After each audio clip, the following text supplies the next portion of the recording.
I think really. Welcome to Fear-Free Childbirth Podcast with Alexia Leachman, the weekly 9-month podcast to help parents-to-be look forward to their fear-free childbirth. Alexia is a pregnancy and head trash clearance coach and the author of Fear-Free Childbirth, How to Have a Stress-Free Pregnancy and a Positive, Pain-Free Birth. As a mum who's had 2 fear-free and pain-free births, Alexia wants to share with you how she overcame her pregnancy and childbirth fears so that you can look forward to having a fear-free birth too. Over the 9-month life of this podcast, Alexia will be sharing some real-life stories from mums and dads, insights into the latest childbirth research, inspiring tales from birth professionals, and some tips and techniques for clearing your fears and stresses. If you would like to receive a free chapter from her book, then head over to fearfreechildbirth.com, where you can also sign up for her email series, How to Have a Stress-Free Pregnancy. But now, it's time for the show. Hello and welcome back to the Fear-Free Childbirth Podcast. This is me, your host, Alexia Leachman. Thank you so much for joining me today. Well, here we are at episode 38, so coming very, very close to the end of the first season here on the Fear-Free Childbirth Podcast. I hope you're enjoying it. I certainly am. Now, I'm afraid this week's is a little bit late. You can probably hear from my voice that it's not in its usual sparkly form. That's because I haven't been very well this week, and also my technology has been failing on a massive scale. So without a voice or technology, getting a podcast out is very, very difficult. Now, on today's episode, as I mentioned last week, I'm going to be talking a little bit more about fearless birthing today. I had Lisa on the show last week who told us all about her wonderful positive birth experience, and she talked a lot about fearless birthing because she was one of the people that I sent some of my early work to. And as a result of that podcast, I have had some questions in, and I thought it would just be really good for me to kind of answer some of those questions over a podcast. And also Lisa and I did end up chatting a lot after our chat, and so when I spoke to her afterwards, I said, hey, would you be okay with me sharing some of this stuff, because I think other people would like to hear it. So she was like, yep, no problem. So that's what we've got coming today, is a little bit more about fearless birthing and specifically why Lisa felt it was really helpful for her. So that's what's coming up today. But before I start, I have got quite a few hellos to say this week, because I have just received so many emails, and honestly, these emails just make me feel so happy. So please keep them coming. But first of all, hello to Paige, and Paige is due in January, and she really wants to know how to communicate with baby. She's loving the podcast, but yeah, she's got this real question about how to communicate with the baby. Well, Paige, it's really, really simple. You've just got to talk to the baby. You've just got to talk to your little one.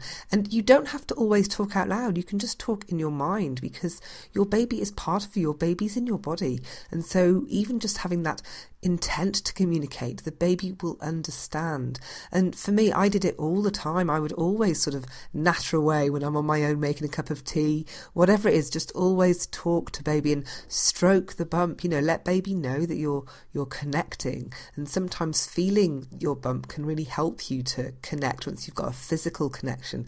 And also you might notice some kicks in response or some movement, and that can really be lovely to feel. I certainly noticed that. So all I'd like to say is just, start talking to your baby and to let them know that you care about them, that you love them, and that you wish all the best, and that you can both do this. You're both going to work together on the day. I do talk a little bit more about how you can communicate with baby in another podcast episode. So if you want to look out for the one that's 4 things I want to say to you if you're due any day, which was I think about a month ago now on the podcast, then check out that podcast, because I talk a lot more about how you communicate with baby in the last few weeks. And the next hello is to Gail. Gail wrote to let me know that she had a wonderful 3rd birth. Her first 2 births had a couple of troubles at the 2nd stage of labour, and they both ended in ventouse. But her latest one was a super quick water birth, and she reckons listening to the podcast just helped her to get into the right headspace. So I'm sharing that with you. First of all, to say hello to Gail and well done on an amazing birth.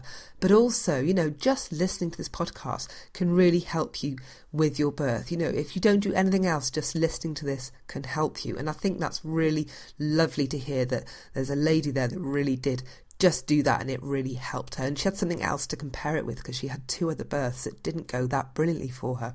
So thank you for writing in and let me know, Gail.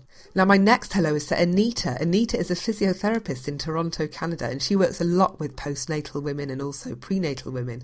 And so she's recommending the podcast to all her clients, but she's also pregnant too now. So she's absolutely loving listening to it as well on a personal level as well. So hello, Anita, and I want to thank you again for the support that you're giving the podcast. I know you're very active on Twitter, so thank you very much.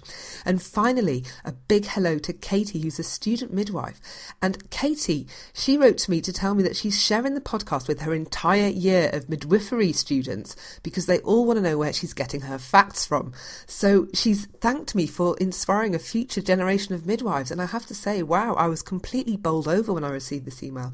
And the thought that I'm helping to inspire, and along with all my guests that have been on the show, to inspire future midwives is just so lovely to know, because midwives are just so crucial when it comes to the birthing moment with mums. So that just makes me feel so warm and fuzzy inside. So thank you, Katie, for letting me know. And yes, I was completely speechless when I got that. Anyway, enough of the hellos. I'm going to stop there because we have got to crack on with today's episode. So today, as I mentioned earlier, we're going to be talking all about fearless birthing, because I had a mum on last week, Lisa, who shared her positive birth story. Now, Lisa described herself as phobic when it came to childbirth, and how it really hung like a cloud over her during her pregnancy, certainly the early part of the pregnancy. Now, I knew Lisa from a while back because she had attended one of my training courses when I did a lot of training in reflective repatterning, and she attended one of those courses way back, and she got in touch with me when she first found out that she was pregnant, because she had heard of the work that I was doing in applying reflective repatterning to pregnancy and birth and all the results I was getting. So that's why she got in touch. But unfortunately, she got in touch with me just around the time of my own second birth. So I was a little bit distracted, I have to say. But what I did do was I sent her some of my fearless birthing meditations that I created to help women clear some of the common birthing fears that I was coming across. Because I'm the kind of person that hates to repeat things and do things more than once. So when I have clients coming to me with the same fears time and time again, I just think, you know what, I'm going to record this. And if they come to me wanting help with that, I'll just send them the recording. And that means we can work on stuff that's more unique to them. So that's why I had these birthing meditations. And I also used them on me. This is the stuff that I tested on myself at the beginning when I was clearing my own fears, when other stuff wasn't working for me. This is what worked for me. So I was really happy to share the stuff that I'd come up with. Now, during our chat last week, she did talk a lot about the meditations or the audios or whatever, she wasn't quite sure what to call them. And after the chat, we did end up talking a little bit more about all this, because I was a bit curious. I wanted to ask her a few more questions because I hadn't really spoken to her since, for ages. All this happened over email and I sent them to her and that was it. So to speak to her, I was very curious as well. So this is what we did. We ended up chatting a little bit more about it. And so what I'm going to be doing today is just including in today's episode some of the snippets of that chat, so you can hear me asking her some other questions and just hearing what she says. Because essentially, when I'm talking about these fearless birthing meditations, it's actually, whether it's a meditation or whether it's you clearing it on yourself directly, or whether it's you hiring somebody like me or another pregnancy coach to work on this stuff with you, the result is the same, whether or not you have that one-to-one attention, whether you listen to an audio or whether you do it yourself. And so it's really about encouraging you to sit down and take the time to identify your fears and to clear them. So first of all, let's just go back to the beginning. Okay, what is fearless birthing? And so I've given it the name fearless birthing. And for me, it's a new approach to birth preparation that just blends a number of techniques. But at its core, it uses a derivative of reflective repatterning, which is a technique from the field of energy psychology. Now, I'm a coach, and so I'm trained in a number of techniques. I'm trained in neuro-linguistic programming, in thought field therapy, so NLP and TFT, and many others. Actually, I could, there's lots of tools that I draw on to work with in my clients. So I've brought a lot of those together and blended them to create fearless birthing. But essentially, at the core, it is this derivative of reflective repatterning. And in terms of other techniques that are also in the field of energy psychology, It includes things like thought field therapy and emotional freedom techniques, so TFT and EFT, which are both known as tapping techniques. And so there are other techniques that are also in the same field of work. And the reason that they're in the same field is they work with the energy meridian system. And that's what makes them an energy psychology technique.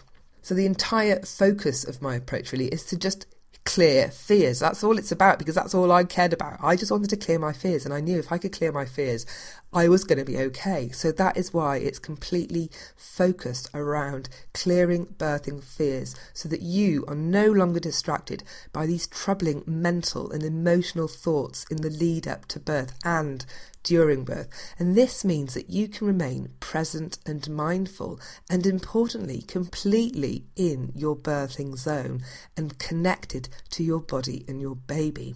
And what's really important about this bit is that means that if things go off plan, then you've got the kind of emotional preparation in place, which means you're more resilient, which means you're able to respond calmly and flexibly to what happens on the day.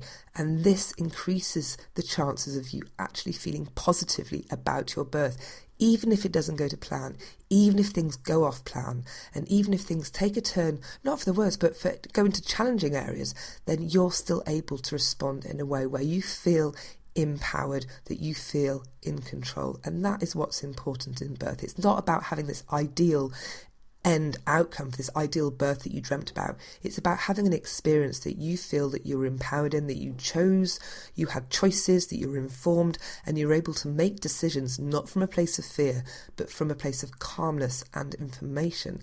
And so that's why, for me, clearing fears is really, really important, because you're able to be a lot more with it on the day, to be able to make a decision that you can live with in a positive way in your head. Because it's when you can't live with those decisions, or you feel, that it's not gone the right way, that you weren't listened to, that you were ignored, that you weren't respected, or all those things, those kind of situations can really haunt a mum for a long time, and can lead to things like postnatal depression, can lead to things like mum feeling that she's had a traumatic experience, and that is a cascade that is really, we want to try and avoid. So this is really good preventative stuff that you can do to help stop anything like that from happening. And it's not a guarantee by any means, but it's certainly great to do as much as you can beforehand, because you're the one that's going to get affected by this. So the responsibility really does lie with you to do what you can in advance as preparation to help to protect you from all that kind of stuff happening to you.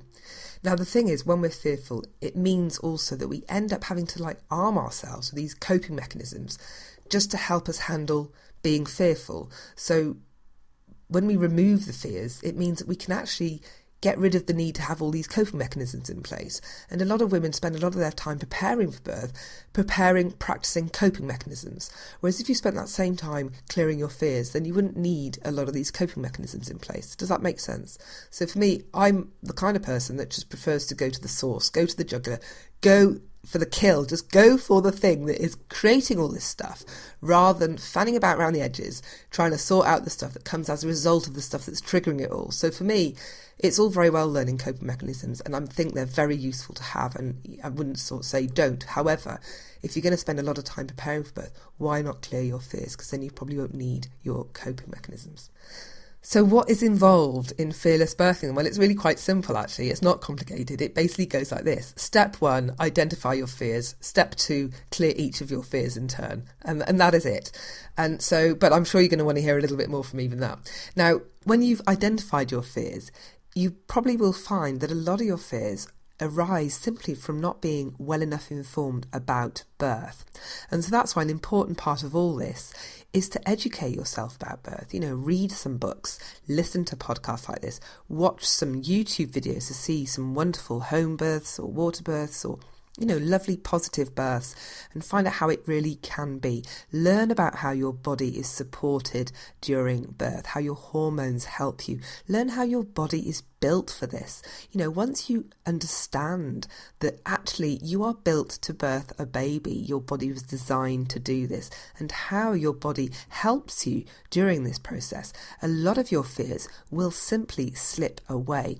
But if you still have any fears after you've really educated yourself really well around birth, then it's probable that those fears are quite deep-rooted and need a little bit more attention. And that's where the fear clearance technique within fearless birthing comes in really useful. So for me, when I was writing out my fears, sure, I was reading about birth, but I had such a deep-rooted fear myself that I couldn't actually read the chapter in my book about birth. I had, I've got all those books where it helps you out week by week and trimester by trimester and telling you what happens day by day to your baby and all that kind of stuff. And the minute I got to the page with the birth canal on it, I simply couldn't look at it without crying. I was properly terrified and I couldn't even put my finger on why I was feeling that way. So for me, there was a certain part of the educational piece that I just couldn't do because it freaked me out too much. And so that's a clue that you've really got something a little bit deeper going on that needs more attention. And so that's why this process really, really worked well for me. Now, in doing a lot of the fear clearance work, once you've identified your list of fears, and let's say you've got 10 or something like that, maybe you haven't got that many, and you actively, you do the work, then in doing so, you practice using the fear clearance technique.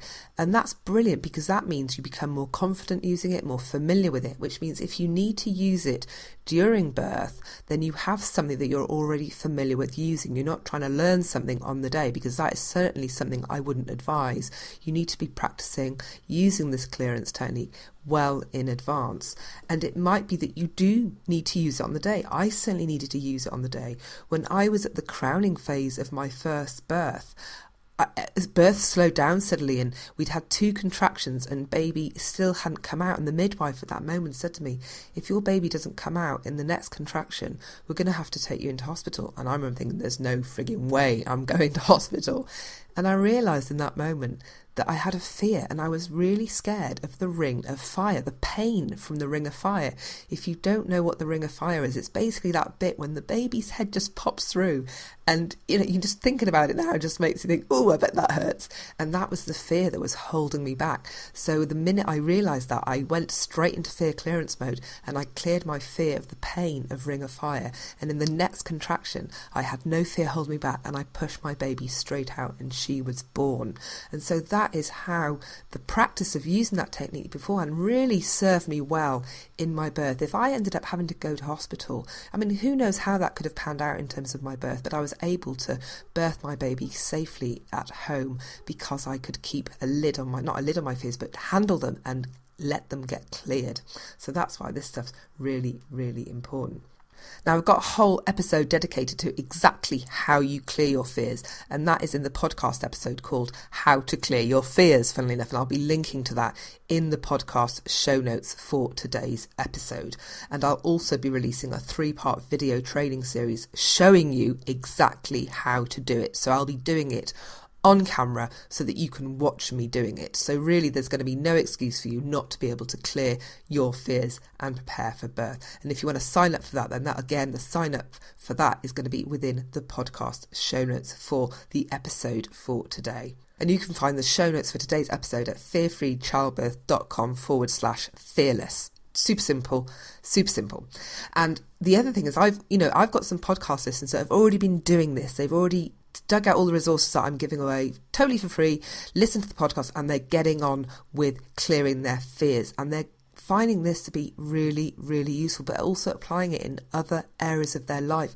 And that is another really great thing about this tool. You don't need to just use it. Don't have to just use it on fears. You can use it on all sorts of emotional triggers that are triggering you in your day-to-day life. And so that's where this can really come into its own, because this is what I think really helped me with my first few months of parenting as well, by getting rid of all my emotional triggers. Not all of them, because we always have more, right? But identifying a lot of my own personal emotional triggers and working on those, then I was able to sort of ease that transition into parenthood, because believe me, parenthood is not easy. And we had an episode a few weeks back where I was chatting to Ellie Taylor all about the transition into parenthood and how you can prepare for that during pregnancy. And one of those things is maybe to identify your emotional triggers and start to get rid of some of those so that you're no longer triggered by your kids in the same way, because believe me, they will trigger you and they will push your buttons. So this technique can be used on those things too. Now, the next question I'm going to answer is this one, is how does fearless birthing differ to hypnobirthing? Now, before I sort of answer that question, I think it's probably worth just us all agreeing what hypnobirthing is, because since it was conceived, it's kind of evolved. And so when it was first conceived, at its very simplest, it's using hypnotherapy or self-hypnosis to have a positive birth experience. But now it's evolved and it's pretty much accepted as being a holistic approach to birth preparation, which includes all sorts of really lovely things, that obviously including the self-hypnosis for relaxation and fear release, but also birth education, partner involvement, partner education, breathing techniques, positive affirmations. There's lots of really great things there that can really help you to have a positive birth experience. But I'm going to just go back to the bit about fear clearance. So the crucial difference between hypnobirthing and fearless birthing is the actual method used for the fear release or the fear clearance. I use the word fear release because that's used a lot for hypnobirthing.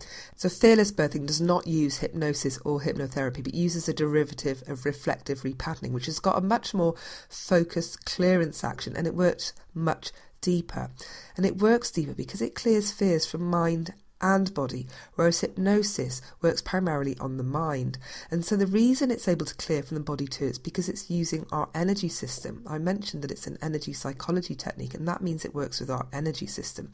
And so when you work with the energy system, you're clearing stuff out of mind and body. And this is really important, especially for birth, because our body is a huge part of what's involved in birth, right? So let me just kind of explain a little bit why. For me, at least, I think it's really important to be able to clear your fears from your mind and your body.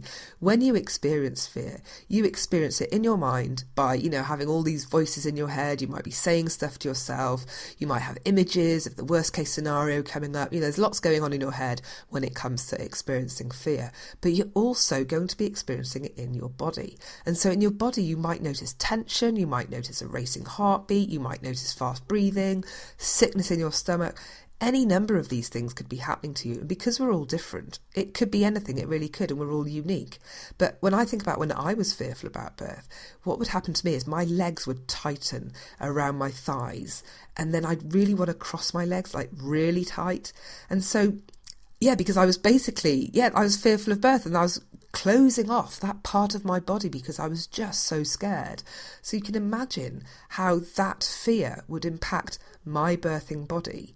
If my legs had been crossed and tight during childbirth, there's no way that baby was going to come out without causing me excruciating pain. And so it was really important for me not to just persuade myself in my head that this wasn't a scary thing. I needed to clear it out of my body because my body had it within it. That was where I needed to clear it. So this is why it's important. We don't know where these emotions are living in our body when we experience them. Sometimes it's very obvious and we can feel it. We can tell it's in our chest. We can tell it's in our back or our shoulders. But sometimes it's not that obvious to us. And so it's really important to do a thorough, deep clean. And that's what I mean by working much deeper, because it literally reaches into your body and clears your emotions from mind and body. So I hope that explains why this is such an important, why I think this is such a great way of clearing fears, especially when it comes to birth prep. Now, when Lisa shared her story on the podcast last week, one of the things she said was that she didn't get on with hypnobirthing and that it annoyed her. Now, I decided to probe her a little bit about this after the chat I had with her last week, and she was happy for me to share what she said. So just have a listen to what Lisa, her own opinion about why she didn't feel hypnobirthing was working for her. And I think I've heard it said before about the hypnobirthing and how it's a bit irritating that it's kind of, it's not going to hurt, and it's just going to be uncomfortable. Mind your language and all that. That just irritated me. I don't know why. I just sort of thought, no, tell me the truth. Tell me it will hurt, but tell me that it's brilliant pain. And I don't know. I think RR is much more honest. It sort of embraces it rather than denying it's there. So that was the key difference for me, I think, really. Yeah, it's almost a bit positive psychology. Yes, just think positive, and just you can't use this word and that word, and everything will be fine. And it's like you say, it goes deeper than that. So actually, fully embracing the shadow, so to speak, of like the dark fear and it's like, let's bring out the darkness, but turn it, bring some light to it. And that, I think that's what again RR does, is brings a lovely new perspective on. But I think by getting rid of your the negative emotions that you have around something. You're able to embrace it in its entirety, and actually in pain, in anything, there's enormous power. And so if you can embrace it and ride the wave of whatever's creating that pain, and actually it's not really pain, it's intensity, it feels powerful, but if you can capture it rather than deny yourself any of it, it can really, I mean, and it sounds to me, like my recent birth was incredibly fast, and so was yours. And I think, if you tap into that power, it can really squeeze baby out in 2 shots, Absolutely. And so essentially, she feels that hypnobirthing tries to avoid or deny some aspects of birth by renaming things or using positive thinking, rather than maybe being honest in embracing all aspects of birth as they are. And one thing that Lisa alluded to as well was that hypnobirthing tries to use positive psychology in a way that doesn't feel honest. At least that's how it felt for her. And so, one thing that you hear a lot is that we shouldn't be using words like contractions or pain. Because obviously, if you're scared of pain, hearing the word pain is going to trigger that fear. But if you clear your fear of pain, then you will no longer be triggered by hearing that word. And so that's why it's important to clear fears directly at the root cause, because then you have changed how you're responding to the world as it currently is, rather than trying to get everybody else to change to make up for your own personal triggers. Now, that's not to say that there isn't a lot that we can learn from some of these principles about changing language, because actually a lot of women do go into birth with these fears. So it's particularly helpful for birthing professionals that might be present at the birth, such as doulas or midwives, to be mindful of their language in the presence of birthing women, because this can really help mama massively on the day. But what I'm talking about here is you. I'm talking about how you can take control of your birth, how you can claim the power back, because trying to change everybody else is really super stressful and takes a lot of time. It's much quicker and easier to change ourselves. And that's what's really important here, is about you feeling completely empowered about your birth, not ensuring that other people have got to do things your way, because you will never be able to guarantee that everybody toes the line and does it your way. And that will only lead to challenges and problems. When things don't go your way, that's when you get triggered. That's when things start not feeling great for you. Whereas if you don't really care how other people are, because you're no longer triggered like that, you're much better able to stay in a really calm place, which is going to be so much better for you and your baby. Now, when I spoke to Lisa, she talks a lot about the audios I sent her. And those audios, the Fearless Birthing Meditations, are basically me going through the fear and clearance process and just recording it. It's what I do when I went with my clients, and it's what I did to clear my own fears. And if you follow the fear clearance process, it's exactly the same. I just identified the fears and then I cleared them one by one and I recorded it. That's it.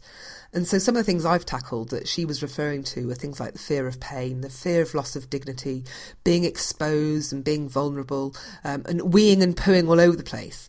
And so whether you clear your fears yourself or have someone do it for you or listen to a fearless birthing meditation, the results are the same.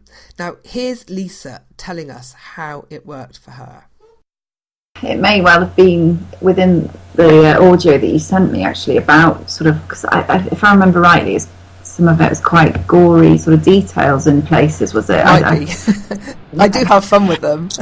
Yeah, no, it's good, because, that's what we're all thinking, isn't it? Not necessarily saying that was all my fear of being sick, pooing, weeing, all of that.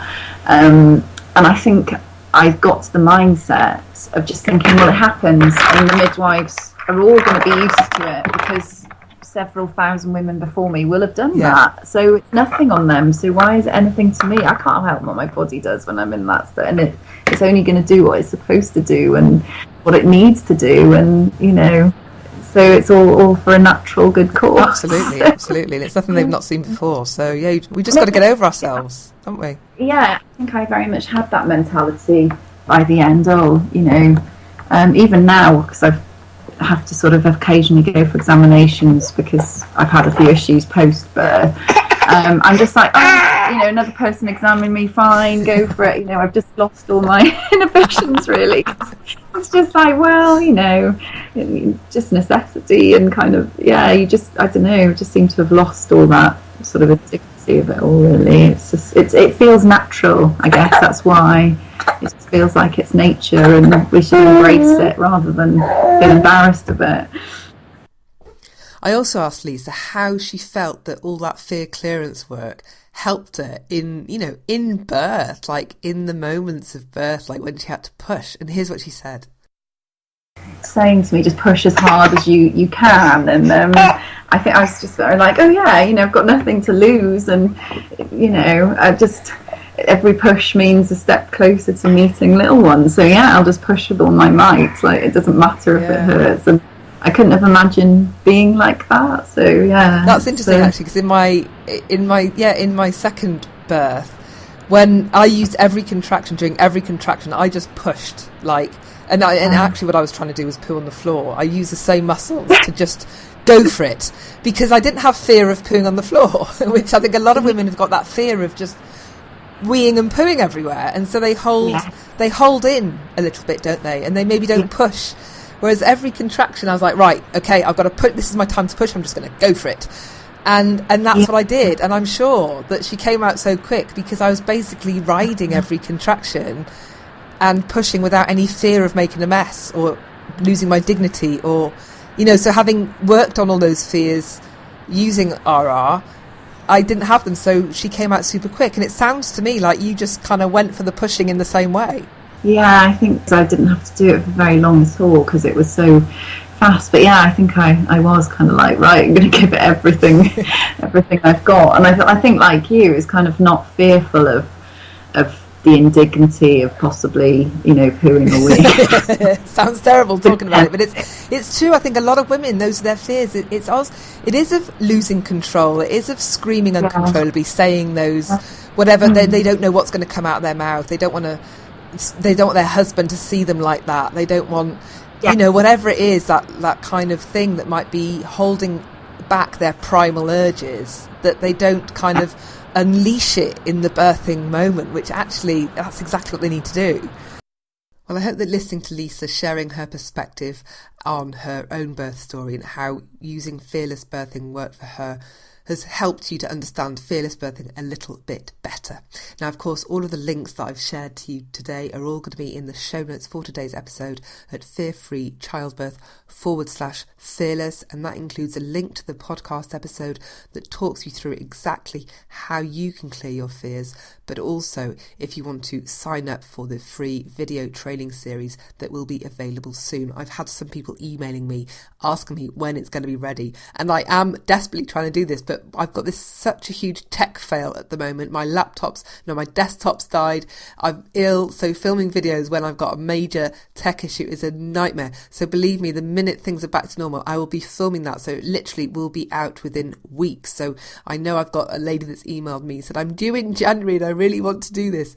I am thinking of you. You are my main motivating force. So I am going to be launching that soon. So if you want to be on the waiting list, then there'll be a sign up box in the podcast show notes for today's episode at fearfreechildbirth.com/fearless. Only a few more episodes to go. I haven't quite decided whether it's going to be a 40-week season or a 41-week season, because we just don't know when babies are actually going to be born, do we? It's all going to be a big surprise. So stay tuned, and I'll see you next time on the Fear Free Childbirth podcast. Thank you so much for joining me today. Bye for now. Thank you for tuning in. You've just been listening to Alexia Leachman from the Fear Free Childbirth podcast. If you enjoyed the show, she'd really love it if you left a review on iTunes or Stitcher, or shared it with a friend. And don't forget, to get a free chapter from her book, head over to fearfreechildbirth.com to get your copy, as well as finding other episodes in this podcast and more about how Alexia can help you with pregnancy and birth preparation coaching. Until next time.